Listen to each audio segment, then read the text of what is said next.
Happy Thursday. Welcome to the Scoop World Order. Huge hockey night tonight. We're going to be done right at 8 so that we can get right to the Four Nations, Team USA versus Team Canada. But we've got a huge guest tonight, Justin Spiro, with the latest on the Michigan saga. Wow, some eye-opening stuff. We're going to go through some scenarios that are going to happen to the Big Blue. It is not looking good for our Michigan buddies. So, hey, when you cheat and you get caught, the wrath of God will come down on you. So we're going to get into all of that. As always, we're going to take your super chats. Again, get the super chats in early tonight because we're stopping a hard stop at 8. So again, we're going to have a great show tonight. We appreciate you guys. If you guys enjoy our content, please leave us a like, click subscribe. Also click that little alert bell. Make sure you subscribe to us on Apple Podcasts. We're growing that format rapidly, but we're going to get it right into it tonight because we have our boy Spiro is in the building. Justin Spiro, who is an excellent investigative journalist, a guy that broke the Connor Stallions, was on the Central Michigan sideline at East Lansing. Justin, how are you tonight? And what is the latest that you're hearing from your incredible sources on this Michigan scandal? I'm doing well, first of all, and congratulations to you guys. I don't think we've really done this since you guys were crowned righteous national champions. It's our first real champion in some time. So congrats to you guys on that. And thank you for purifying the air a little bit. We know there's been a stink in the air for some time now. So bravo to the Buckeyes. And I was able to monetize that win for you guys. So congratulations to you guys first and foremost. As far as the reporting, here's where I'm at.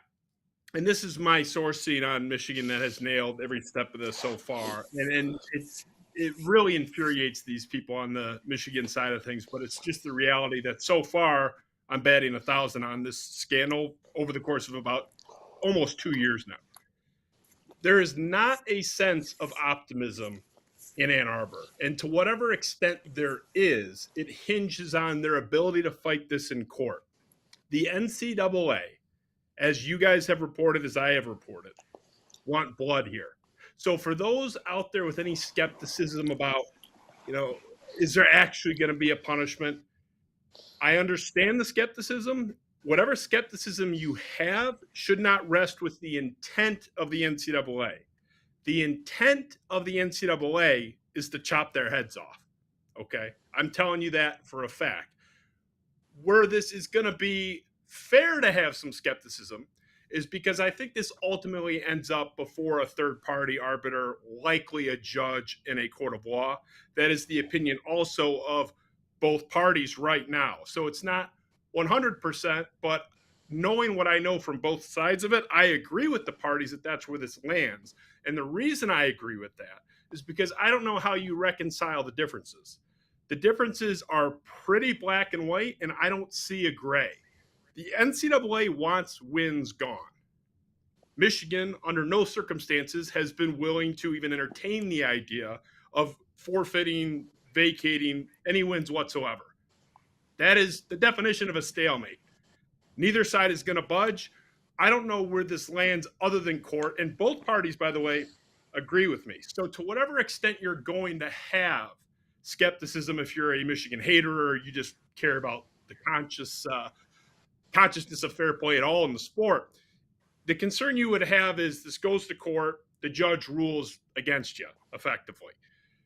There's no skepticism, or there shouldn't be, over the NCAA's intent here, how they plan to pursue this. Now, having looked at the bylaws and examined the topic pretty thoroughly, I don't understand Michigan's argument. I don't think they have one, but you never know. That's the caveat. You never know in court. One judge could be deciding this whole thing. Who knows where it goes? But that's kind of where it's at now. Is, we don't know where it's going to go. But I can tell you the NCAA wants blood here. Michigan is not willing to give it to them, and we're kind of in this stalemate as it stands right now. Nevada, what's your questioning? What's your reaction to this?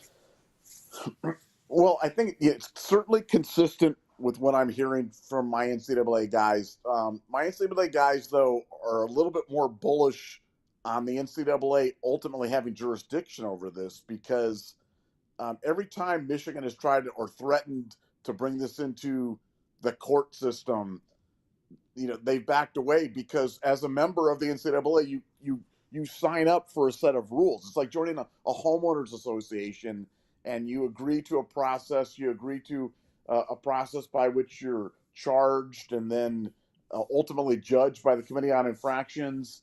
And I think for Michigan, to now all of a sudden say we want to circumvent that, go outside of this, to the court system, which one leaves you open for discovery and everything else that goes along with it. I just can't see that happen. I think, to me, a much more likely outcome is Michigan goes the full metal jacket route with the NCAA, goes all the way through the COI, gets hammered by the NCAA, and then just screams, overreach, or cries about it, and tries to claw back some stuff on some sort of an appeal, or some sort of a like, hey, you guys overreached, hey, this is too severe, hey, whatever. But I don't think they can get to the courts until they go through this, because they've got to catch the NCAA in some sort of an infraction, some sort of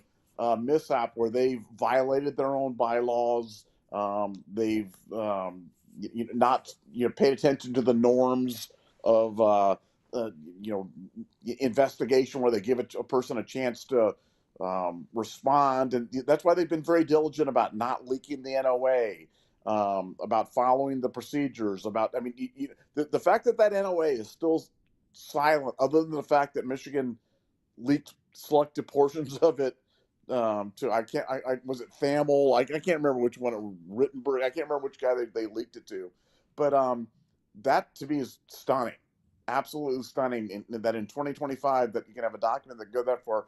But I completely agree, and I've heard this consistently from a guy at the NCAA who's been rock solid on this, that this is the last stand for the NCAA. The NCAA realizes that their role and their function in this whole brave new world of college football 2025 and beyond is as an enforcement agent. That's the only role. They can't be a negotiator. They don't be, before they're not, there's an accumulator of rights, or somebody that could respond to the ever-changing, streaming deals or broadcast deals. Their only role is as an enforcement agent. And if they can't prove a case and bring this case and enforce the case against Michigan, they feel like they're done. So they're all in on this one. So for Michigan, if you're a Michigan fan, you have to realize you have an organization fighting for their very survival, and in their mind, their very survival hinges upon bringing Michigan down on this, because it was so egregious. It was such a violation of trust. It was such just a thumbing your nose at the rules. And the NCAA is all in on bringing them down, and I think they're going to be. I'm very, very, nearly certain that they're going to be successful in terms of doing that. But at the end of the day, we'll all see. Yeah, I mean, Nevada. Just Justin. to clarify, you meant. Oh, sorry, Kirk. I just want to clarify. You said your NCAA sources are more bullish. I'm hearing the same thing you are in that regards. They're extremely confident. So I just wanted to clarify. I don't know if I made that clear on my end. The NCAA is ready for war. They think they've got them dead to rights. I'm interjecting my own skepticism based on, I think it does end up before a third party, and you just never know when a third party's involved. So just to clarify, the NCAA is highly confident, and I can fully back up. I don't know who you're talking to over there. I've heard all the same thing, and even the Michigan side is telling me that the NCAA is very confident. So I'm with you on that. One other point of clarification, you said whenever Michigan has ended up in court or the threat of court before, they've backed off. Well, that's true. Not with this entity, though. It was the Big Ten, and the stakes were a lot lesser. I think they looked at that situation with Harbaugh. Okay, we can probably survive without him on the sidelines for a few games. It's worth the risk rather than fighting this. The stakes are higher for Michigan now than that. This is essentially them, if they just gave up or conceded at this point, giving up wins, giving up parts of their trophy case at the very least. It's higher stakes. I think at this point, if you're them, I would have negotiated back in the fall. I think they've already screwed this up, even after having cheated.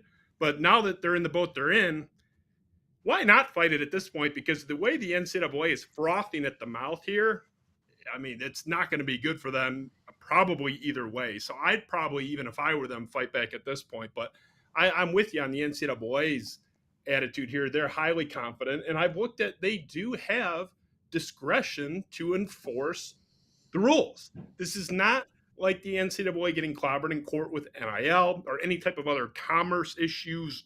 It's completely separate. So I understand people citing, oh, the NCAA's record in court's abysmal.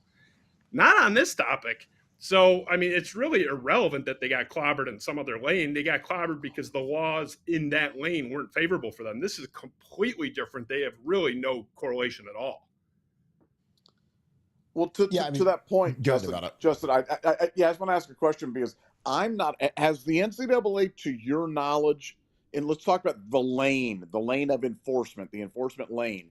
Has anybody ever taken them to court on an enforcement issue and had a third party court, step in and reverse, reduce, modify, change an NCAA enacted punishment that you're aware? Has that happened?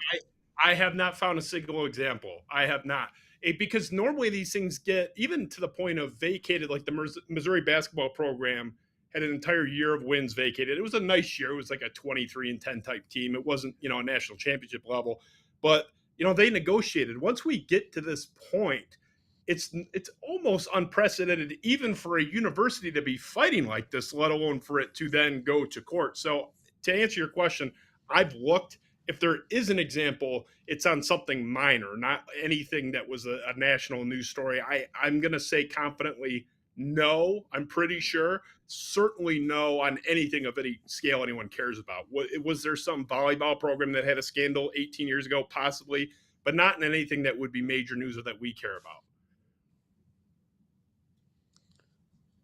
I mean, that's kind of my take on it as well. So it's like, I mean, I think they've really got an uphill battle in terms of trying to go to a court where a court's going to be like, wait a second, you're part of a club. The club has a set of rules by which you signed on, and you basically broke the rules. And you broke the rules. So it's like I mean, I hate the ground that they're on right now, and I just think they're in such a perilous situation right now. But hey, that's par for the course with Michigan. Justin, I'd rather be the NCAA. If I were just take all the bias aside, if I were handicapping the fight here, I'd rather be the NCAA. Like not close. They're like a minus 450 favorite, I would say. Minus 4,000. Well, you're more optimistic than me. I'm skeptical of everything, but minus 450 is a pretty big favorite for the record. Yeah. That's a pretty big. But. I agree. I just think that when you look at the evidence, and the thing is we don't know everything that they've found. Like they get in those cloud servers and they figure out how much film he had, and there's a lot of stuff that we're not privy to yet because we didn't get the whole notice of allegations and it wasn't all leaked. So I would love to go to court and go through discovery and have all that become public because. How deep was it? The players, again, Justin, we talked offline about some stuff, that that I don't know if you want to talk about, but it's like there's some really deep stuff that about that's not out in public yet, but it ain't good for Michigan, And again, I think that they're at the point now where the proposed penalties from the NCAA is so severe that they're like, well, if it's 500 years in prison or the death penalty, it's like we might as well try to see if we can get out of something at this point, because I think it's going to be, because like you said, when they have a putrid record in court, it's one thing when you're like saying, okay, the student athletes can't make any money and we're going to profit all this money off of ESPN and streaming services and whatever, and NIL and that kind of thing, versus cheating and like cheating and deciding the outcome of games and fate of games and sending, a staffer who literally is, a mid-level staffer to be on an opposing sideline dressed in, the Central Michigan gear. Like, I mean, that's you can't defend that. He didn't accidentally show up there. And again, we talked at length about Jim McElwain retiring, and like, and I know coaches don't retire. Coaches, when they've got multiple years left on their contract or they're making over $1 million a year, they don't just walk away from that. They want to either coach it out or get fired. That's it. They don't say, you know what, all that money that's due to me over the next 700 days, whatever, the next 2 years, I'm just going to put that back on the shelf. I'm going to go retire. And I mean, he was forced out clearly. And the staffer that got fired was obviously the staffer that let Connor Stalions onto the sideline. So again, it'll be fascinating to see if this thing goes to court. What are some other things that you've gleaned from this? Because we talked offline for about 20 minutes before the show. Sure. What are some other things that you've figured out, or things you surmised? Just because, again, Nevada and I really think the world of you as an investigative journalist, because you've been stone cold this whole process, and it's been fascinating to see some of the things that you've sourced and been able to double source, triple source. What are some other things that you found out while you've been digging on this? I would say the extent of what the NCAA knows and how much they care and how powerful it is that the school is funding the whole damn thing. That's going to be their problem. And I've laid this out on my show before, so I apologize for any redundancies for people that have watched both. But Tim Smith, so-called Uncle T, was a sitting member of the board of Champion Circle, the official partner NIL collective of the University of Michigan Athletic Department. Okay. That means it is the school, effectively. It's their official partner. It's the same thing as the school. And as a sitting board member, the NCAA has evidence that Uncle T, Tim Smith, was funding the operation to allow Connor Stalions to cheat, which is the same exact thing as the school funding it.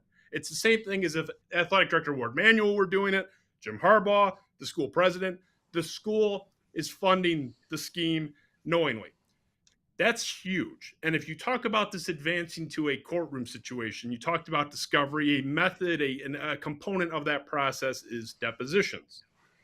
The NCAA attorneys will be asking the University of Michigan and a number of their parties within why, when the report broke, originally from Ross Dellinger and Dan Wetzel, and I've reported extensively a lot deeper than they did on this Tim Smith issue, when that report broke, why was Tim Smith a alumnus of the school, a donor of the school, a sitting board member of their cabal, forcibly removed within 24 hours of that report breaking that he was funding the operation? Why would they throw their own member overboard despite his protestations and against his vehement objections? First privately and then eventually publicly. This is not my reporting. He was in the Athletic. He was in the Detroit Free Press. He was making a huge stink about this privately at first, within 48 hours publicly.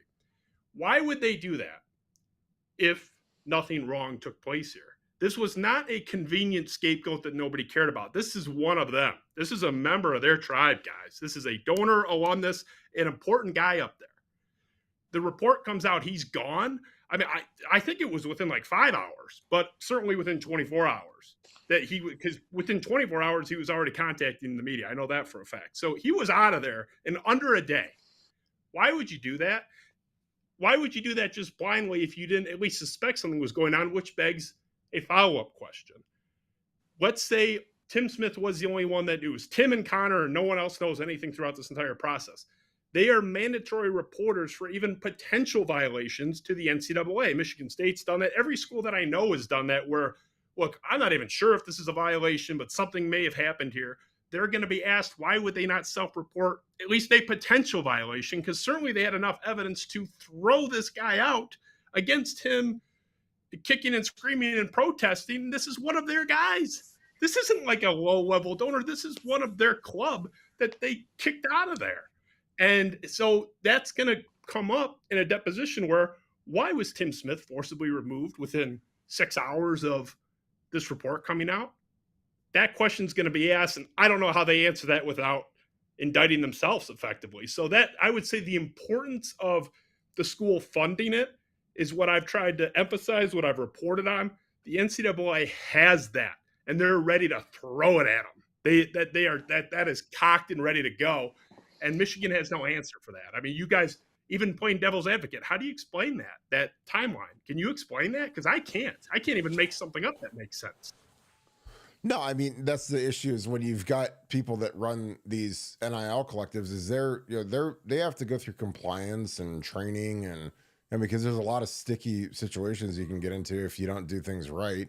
And again, it's hard because like the rules are very fluid, but when you've got something like this where you're funding a guy, and again, Connor Stalions surely was probably one of his best friends, because this guy paid off Connor Stalions' house. And like, me and Nevadabuck are best friends and we are business partners and we do really well. But he's never once said, Kirk, I'm going to pay your house off. So I mean, that's the level of Connor Stalions' like love and this Michigan guy's love for what Connor was doing. Because again, I guarantee you, Uncle Tim sat down probably in Schembechler Hall with Connor Stallions, and Connor went through his entire process as to why he needed hundreds of thousands of dollars to buy tickets to every Ohio State game, 50, but between the 40s, lower level. And again, you always have to get 2 tickets because you're not going to get lower level seats like a single, because nobody sells 1 ticket for down there. So you got to get the guy with the camera ready, and then you got to pay the guy for his time.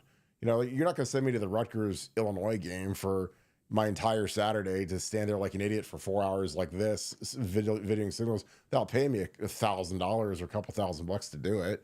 I'm not going to waste my Saturday watching terrible football, the bottom of the Big Ten. But, and then, like I said, the scope of it, where he's sending people to prospective opponents. Like, hey, we got to send them to the SEC championship. We got to send them to the Georgia versus Georgia Tech game. We got to send them to these games that they're not even on the schedule. They're just prospective playoff opponents. So it's like this guy was just doling out cash. Because again, I've been a low-level staffer on a football at Ohio State. Like, when I was making $24,000, $17,000 as a GA, and I'm like, the last thing on earth I was looking at was Ticketmaster, and this guy's buying, gobs of tickets every week and sending, transferring them to these people, and then they're because again, the thing that I'm excited to see is the film, because like these guys are uploading the film to a cloud system. He's downloading it in Schembechler Hall onto his laptop. He's splicing it with the film system. Again, I know exactly what he did.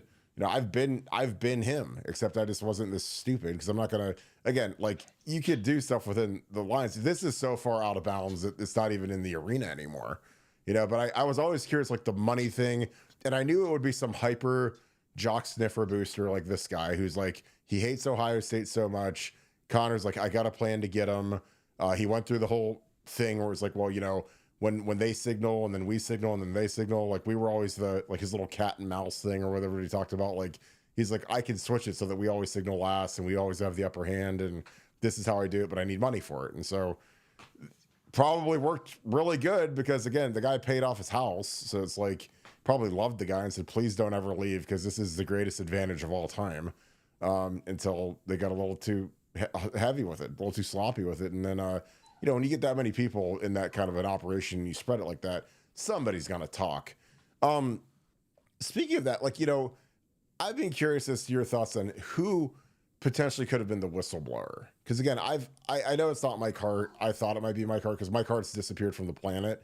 Even though he was the running game coordinator for the national champions, he's no longer anywhere to be found anywhere. He's not. Coaching carousel spun around for 2 straight years, and he never landed anywhere. So I don't know what that deal is.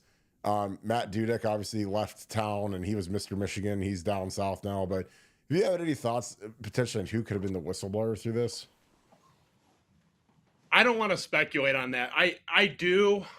I don't know, for one. I'll clarify that. I don't know for sure. I have a couple suspects, but I don't want to get into that. It'd be unfair to them.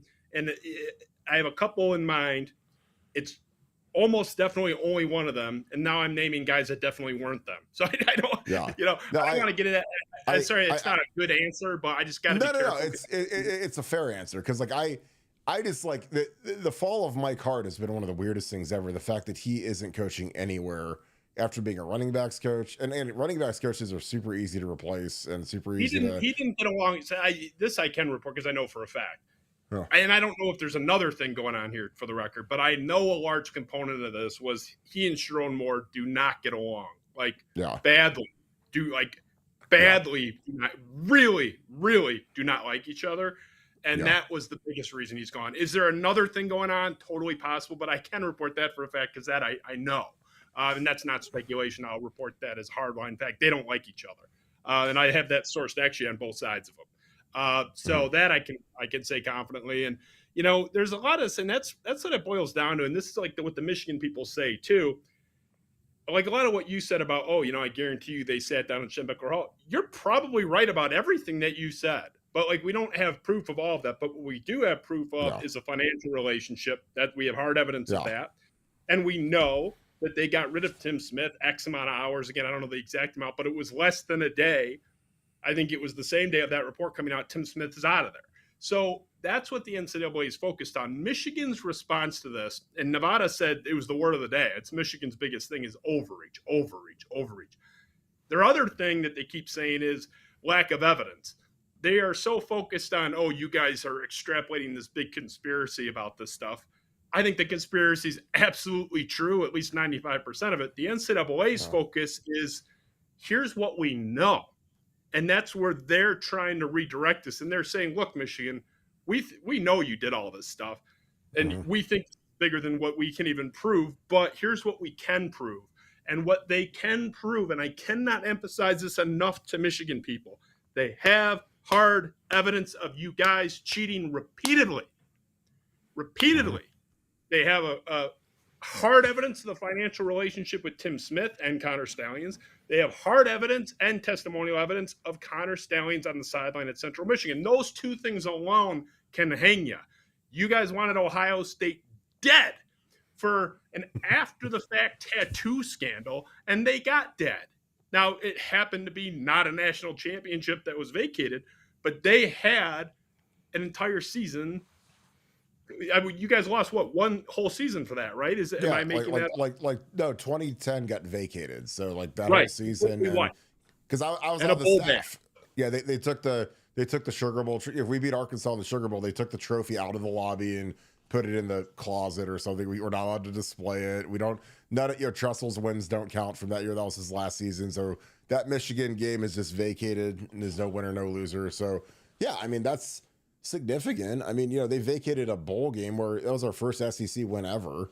We beat Arkansas. And you had an undefeated team that was marching to nothing because they couldn't play for anything. So that was for a lot less than this. And I mean, Ohio State did what they did. Tressel shouldn't have covered it up, but that was an after the fact thing. He didn't know about it. Even if I take out all the Stallion stuff, the first so-called cheeseburger scandal alone is worse, in my opinion, than anything Ohio State did, because you have Jim Harbaugh telling staffer Matt Dudek to cheat, and Dudek is telling him, Jim, coach, hey, buddy, we cannot do this. This is against the rules. And Jim says, I don't care, do it anyway. That's what happened. And that's what, if you read the NCAA report, that's what Dudek said, and there's all sorts of evidence to support that. It's what happened effectively. And that is infinitely worse because it's an inducement to get players to come to Michigan that are not already there. You guys had a situation where guys are trading their own goods. They're already members of the program. And Tressel didn't know about it and tell them to do it. He found out after it happened and didn't want a bunch of guys getting jammed up over nothing. It was a mistake, but there's degrees of bad here, guys. I'll take the coach who said, man, this thing is dumb. Like, I don't want them to hang for this. Like, let's try to cover this up. Not defending it, but if we're talking about degrees of bad here, I'll take that over the coach who's telling them, I don't care that it's cheating, do it anyway. And they wanted you guys dead for that, and they thought you guys got off easy. They wanted you guys more deader than you were dead for that. So, like, I don't really want to hear it from them. And that's before I even bring in Stallions. And the way the NCAA worded their decision on so-called Cheeseburger Gate was very deliberate, very intentional. They deliberately foreshadowed the decision to come. And they effectively said, when you run a culture like this, where you are telling staffers not to follow the rules, you have no expectation reasonably that anyone will follow the rules. They were preemptively cutting out that lone wolf stuff before Michigan can even get to it, which is not lone wolf. The school is paying for it anyway. But even if they try that, NCAA ain't playing that, okay? So Michigan is in a terrible situation. And Kirk, I told you before, if they beat the rap here, it's going to be on a technicality. It's going to be on some loophole about overreach and jurisdiction, which I don't think is going to happen. I don't even see the pathway to that. But if it does happen, that's what's going to happen. There's no exoneration for Michigan here. Michigan's not going to be cleared of any wrongdoing. They're not even arguing that. Michigan's not even saying that. They're saying overreach and lack of evidence for certain components. So it's like not even these Michigan fans are like, oh, this is no big deal. The school itself isn't even arguing that they're innocent. So just keep that in mind as you assess this going forward, especially on the Michigan side. Even your delusional school isn't selling that. So maybe you guys should stop selling that. What are your thoughts? Well, I mean, to me, the thing that's been most striking, you talk about kind of the whole thing about Uncle T, Mr. T, Mr. whatever, being removed, and trying to explain the timeline and the events.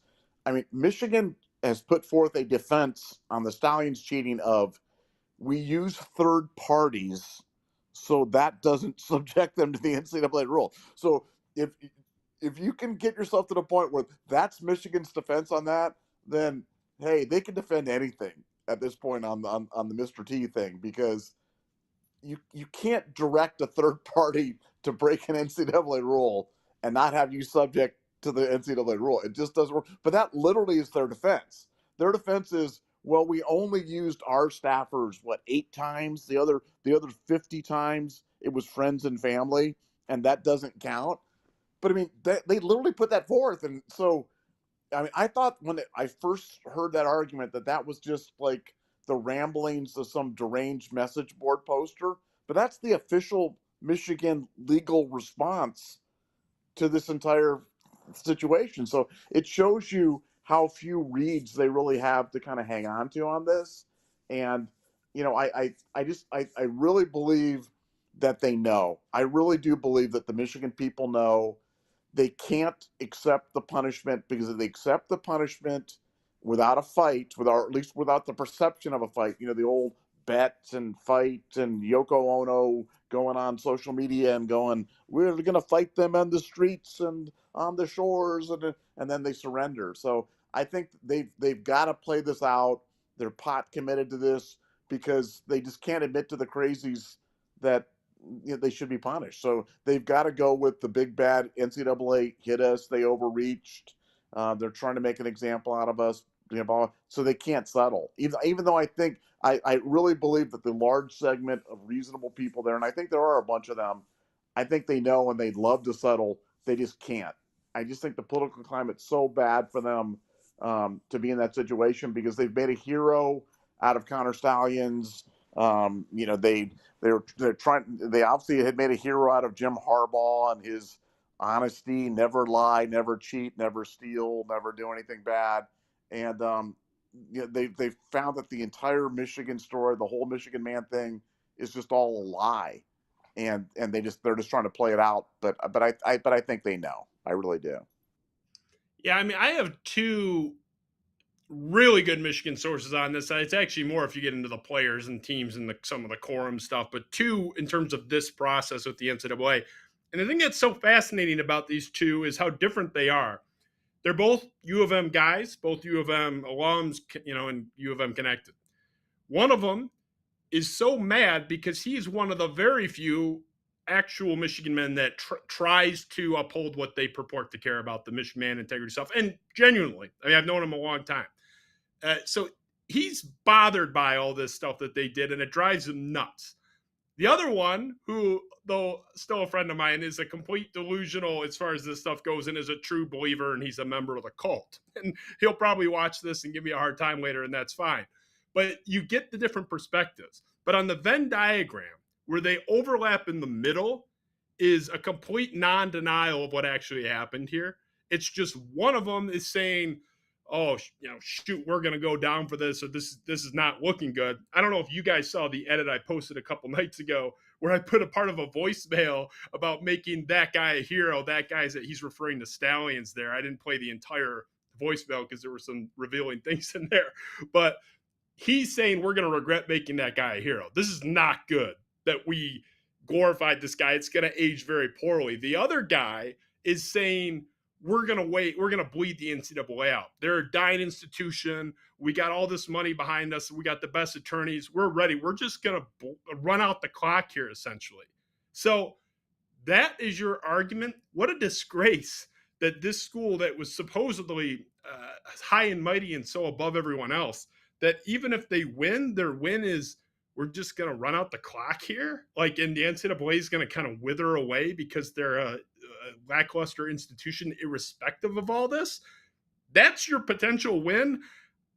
To me, this whole thing is a disgrace. And if that's your best outcome, which by the way it is some sort of win by default here on some technicality, or the NCAA just keels over and dies. What a disgrace.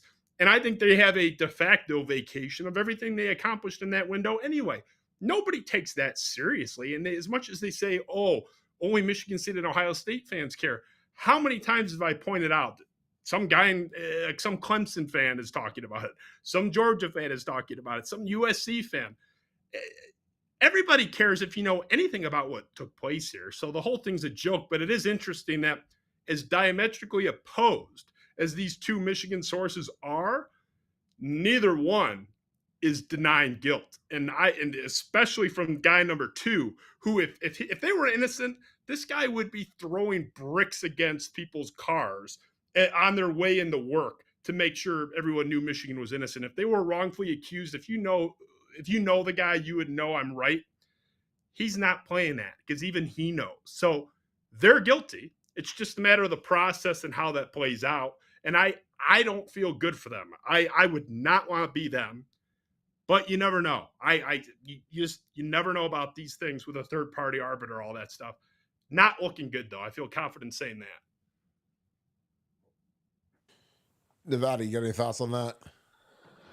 Yeah, no, I think it's, I think March 6th is coming. That's the 60-day window for the NCAA response. And then after that, you've got, 90 days to the Committee on Infractions hearing. I mean, like I said, I just don't think the clock can be run out for it. I just don't think they can delay long enough. I think that the NCAA is not going to go away in the next 6 months. And this whole thing's going to be wrapped up in the next 6 months. And I think that's bad news for anybody from Michigan trying for that strategy. Well, the decision, yes, but the challenge of their decision, not necessarily. I mean, you can get an injunction or challenge anybody on anything. So the NCAA's intended decision, you're right about that, but Michigan could drag this on for years theoretically. And that it's just this hovering thing of is it vacated or not. But again, what a disgrace. what an absolute embarrassment for them across the board. But yeah, I mostly agree, but they can tie this up beyond the NCAA releasing their decision. And that's really the whole point, is the challenge that would come after. Yeah, I mean, it'll be fascinating because I think for I don't say the sanctity of the game, but like if they somehow can tie this thing up and not skate, there's no chance they're skating on this, but like all of college football is watching this, and every deranged college football wannabe coach, wannabe whatever Connor Signs is, who's he's like the Norman Bates of college football, who's like, I dreamed of being a Michigan Wolverine. I want to be a Michigan Wolverine. How do I become the leader of the Michigan Wolverines? Like, go to the Navy, counterintelligence, like the whole 9 yards. Like, they'll be emboldened, which is why I think you just have to smash him and cut his head off. I really do. And that's what I think that, and again, that's why I always look at the telltale signs of everybody in that building outside of Sean Moore left.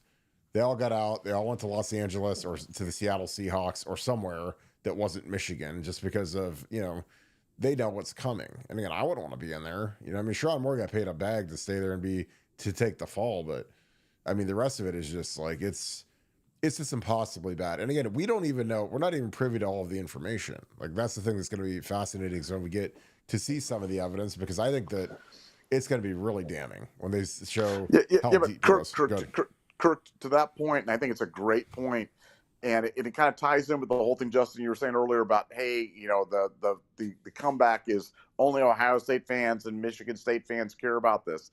It's because this story hasn't, the details of the story haven't really gotten out there. So you had to really have paid attention to know what was going on.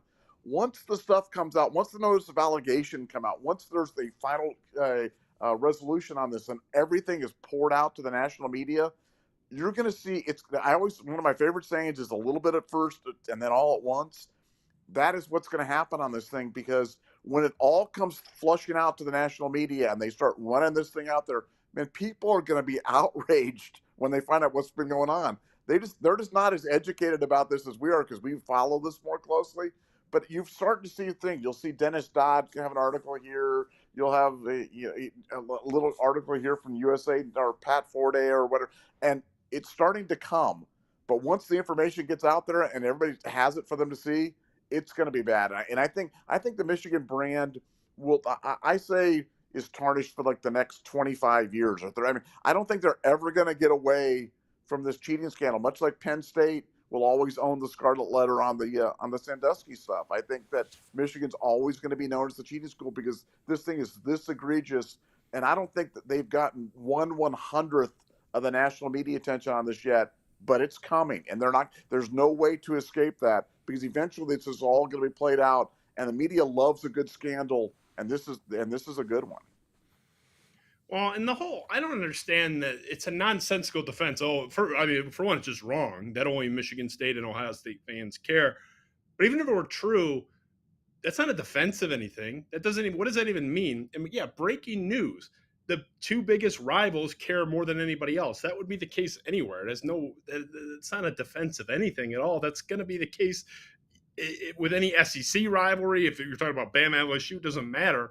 And second to that, Ohio State was by far the biggest victim of the scandal because they were stopped at the doorstep of greater achievement every single year of the scandal. Michigan State, 2021, we beat them. 2022, 23, and the irrelevant 24, we stink. So we don't really care as much other than that they're cheaters and they're a bunch of hypocrites.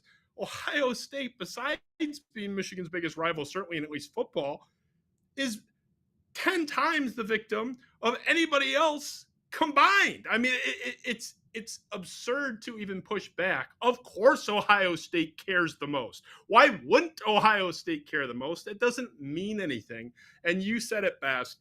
Knowledge of the situation. There's stuff that I haven't even told you guys privately because I can't tell anybody other than maybe my wife about with this stuff.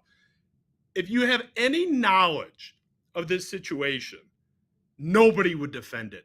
Nobody. And that includes the Michigan people. So it's ridiculous and they have no argument and that can't be emphasized enough. They're wrong. They did it. There's stuff that they won't even hang for that'll never get found out that they should. They are so guilty here. It's laughable that anyone would defend it. And these people are embarrassing themselves in the same way. Like when I broke the story that Stallions was on the sideline, what did they say to me? You guys didn't know me until after the fact. They didn't say I was wrong. They said it didn't even bear a resemblance. Not only was I wrong, I was so crazy for even thinking it slightly resembled Connor Stallions. They're not just wrong about everything. They're wrong by 1,000 miles. I reported Sharon Moore deleted text messages with Connor Stallions 2 days before ESPN, which was the one who broke the story, 48 hours before. They didn't just say I was wrong. They said that was an absurd conspiracy theory. How would they even have access to Sharon Moore's text messages? I'm crazy to even think that's possible. How delusional am I? So they are wrong about everything. I am right about everything because I don't report what I don't know. And here's what I know. Michigan cheated their asses off. Ohio State was the biggest victims by far and should care the most. They won a national championship the right way 5 seconds after you did everything the wrong way and then tanked. And you can have your little win at the end of November. You can brag about beating my alma mater. We stink. Get in line. Take a number. Everybody whoops Michigan State for the last 3 years. Congratulations. You guys are a 5-loss program again, which is what you were before and what you immediately became after. And I don't think you're going to graduate much beyond that going forward. 8-9 wins, sure, big deal. So you guys trust the person who's been right about everything and maybe not yourselves who have been wrong about everything. Like literally you're 0-9 against just me.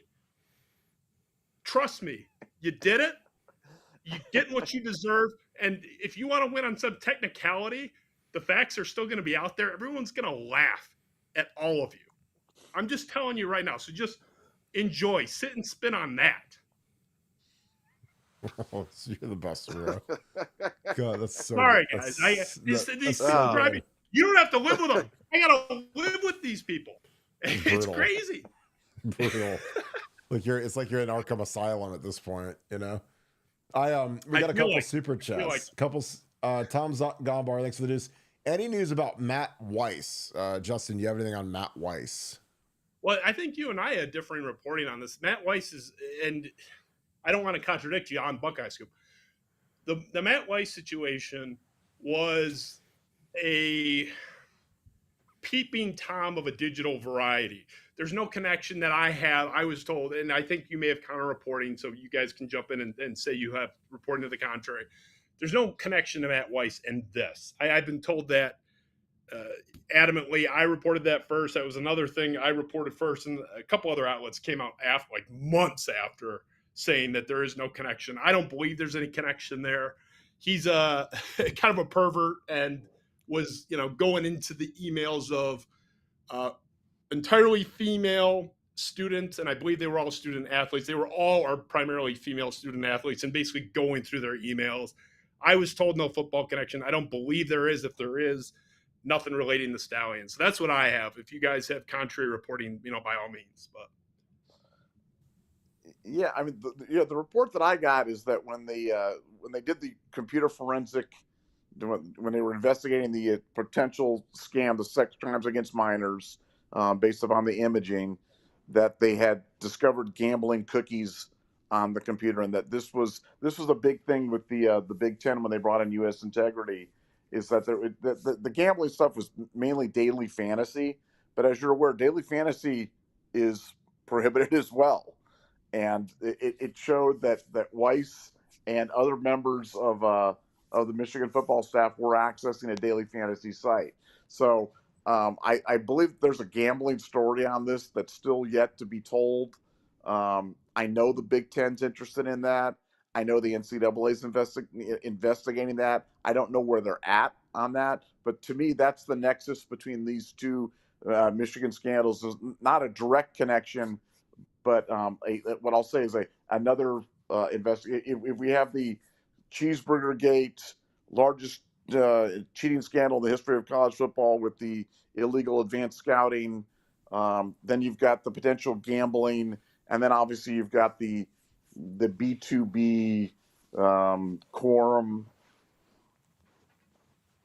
Stallions forging his name on the LLC document, and all whatever the heck that was, and the housing thing, and I just think that there are definitely more stories to be told here, because there was a lot of stuff going on up north, and it was all a mess. well, yeah, and we're not even contradicting each other there, because there can be things that come out after that Weiss was involved in. I just know, I am very confident that the origin of them getting into Weiss and investigating him was related to improper access of Michigan female student athlete accounts. I could not be better sourced on that. That's a fact. Could they have then found other things? Absolutely. So that, and I've heard a lot of the same rumors you have, or reports with the gambling and all that. I believe at least components of it, but I have to be careful about saying anything that I don't know for sure. But so yeah, I don't even think we disagree. I just think it's the kind of a different part of the timeline. But the origin of breaking into and investigating Weiss was reports of improper access of University of Michigan's female student athlete email accounts, and there was no type of identity theft. He wasn't trying to get into their banking or anything. It effectively was like a digital voyeur was the term I was given, where he was just trying to peek through their emails. That's so something coming up after that they discovered as a result of that, or as part of any other part of this investigation. That's totally possible, and I've actually heard some of that same stuff too, just to clarify. So yeah, I don't think we disagree. It's we're talking about kind of two different things. All right, Nick Ma, thanks for the 10. Appreciate you, brother. If you go to the NCAA site, you can read what a level 1 violation is. It is bad, severe breach of conduct for how many coaches? 5? Yeah, it's bad. I mean, that's why we've talked about this Michigan stuff with the level. I mean, as many level 1s as they have. This isn't a walk in the park. And I've said that a million times. And that's why I laugh at the Michigan fan base that thinks that a level 1 violation is something to laugh at. I was like, no, this is as serious as a heart attack. But I appreciate you, Nick. Ohio 7715. What's up, Devin? Thanks for the 5. Fire show, fellas. What's up, Kirk, Nevada, and Spiro? Good stuff. Screw Scum. sure you guys follow Buckeye Boys. Again, I appreciate you guys always being on here. Devin, you and Mello do a great job. James Hammond, thank you for the 10. I appreciate you. Is knowledge about Stallions and Quorum LLC part of this? Spiro, what do you have on that? The NCAA believes that Quorum knew. Whether or not they've been able to prove that since I was updated on this, I'm not sure. I know that they were looking into it, but and they are of the belief that there was a known relationship there as it relates to the LLC and as it relates to Blake Corum. And I have pretty strong sourced reporting that they believe, I gotta be careful, they're pretty sure Corum knew. Wink, wink, nod, nod. The NCAA, as of about now, it's almost 2 months ago, didn't have hard evidence of that.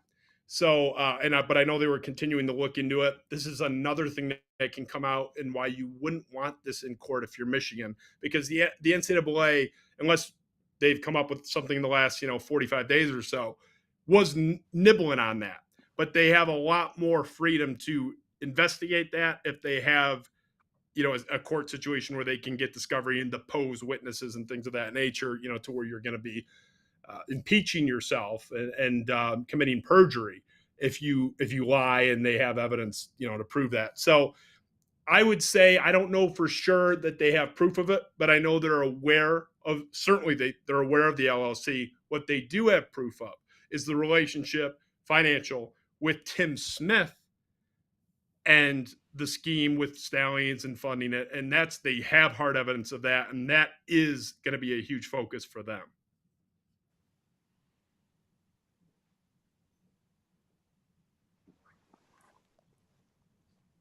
Mr. Barton, I think you muted yourselves because your lips are moving, but we are not hearing voices. I will, Buck. Thanks for the deuces. Under would leave if they're sanctioned.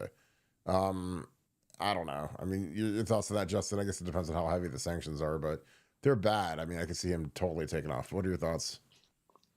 Yeah, I mean, that'd just be speculation. I mean, it'd be anybody's best guess. And you said, how bad are the sanctions? If it's a multi-year, bowl ban, they can't go to the CFP, I think he'd be out of there. But we're speculating. I haven't talked to him or anybody that knows him or anything about any of that. So that would just be speculation on anybody's part, frankly. Yeah, I totally agree. All right, Justin, we're going to wrap this thing up. Any final thoughts? And I'll toss it to you, Nevada, and we will get out of here to go watch Team USA.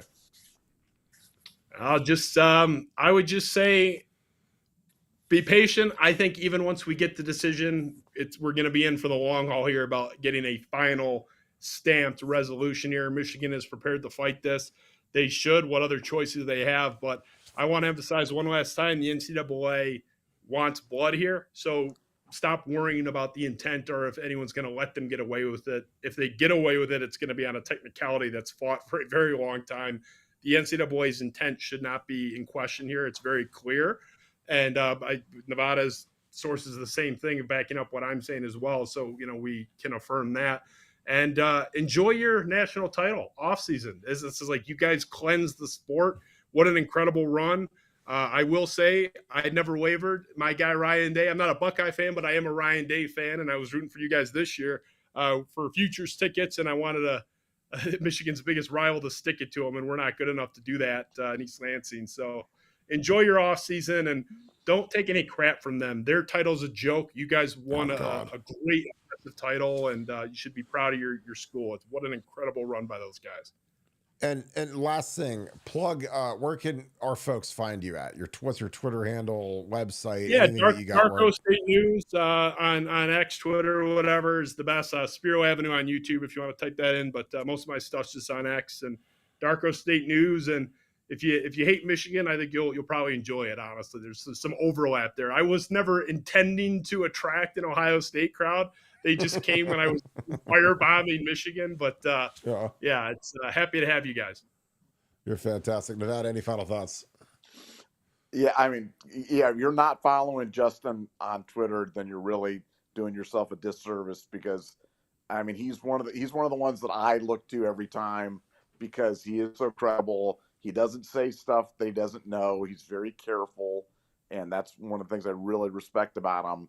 Really, really smart guy. And like I said, if you like our show, follow him because, like I said, he's got some great stuff, some great takes on a lot of things, but a lot of really good stuff on the Michigan scandal as well. And we just want to say thank you so much, Justin, for coming on. We really appreciate your energy and your enthusiasm and your knowledge because I think so many people get on and they get on this topic and they don't know what they're talking about and they just go out there and they spew pablum and I can see through it in like 5 seconds and I just love I love listening to you, so I really appreciate you being here.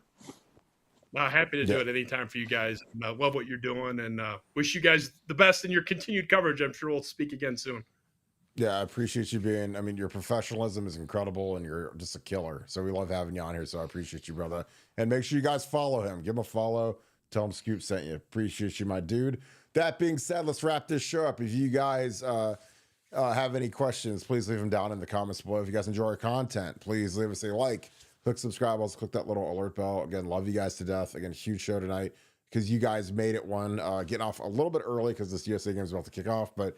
I just appreciate you guys. A huge show. Show Justin love. Go follow him on Twitter. Follow his YouTube. He's a stud, and he's a killer when it comes to breaking a lot of this Michigan stuff. Very sourced up guy. Very an excellent investigative reporter. So, with that being said, give us a follow on Apple Podcasts. It's a huge way to help us out. Again, we're growing that really quickly, and we appreciate you guys for long. So, with that being said, thank you so much, Buckeye Nation, and thank you, Scoop family. We'll talk to you guys tomorrow. Hope you guys have a great rest of your day. Go Bucks, and especially go Team USA, baby. Let's go beat Canada. Oh, got one last super chat at the buzzer. Let's get this out. Dan Walsh, thank you for the 5. What about the conference going after the scumbags up north? Do they have a chance to go after them? Justin OHIO. Well, Justin is gone now, sadly, but I will try to answer it. I don't think that the Big Ten, they've recommended sanctions, but the NCAA is the one that has to deliver this. So I think this is over the Big Ten at this point. But Tony Petitti was not thrilled. He was not happy, and the coaches and athletic directors are not happy. So, it's there's a lot of enemies of Michigan right now. So this is going to be really good for us. So, but I appreciate you guys, and I hope you guys have a great rest of your night. Thank you, Dan. I apologize that Spiro is out, but I will get you on next time he's on. We'll have him on again. So I appreciate you guys. I hope you guys have a great rest of your night. Go Bucks.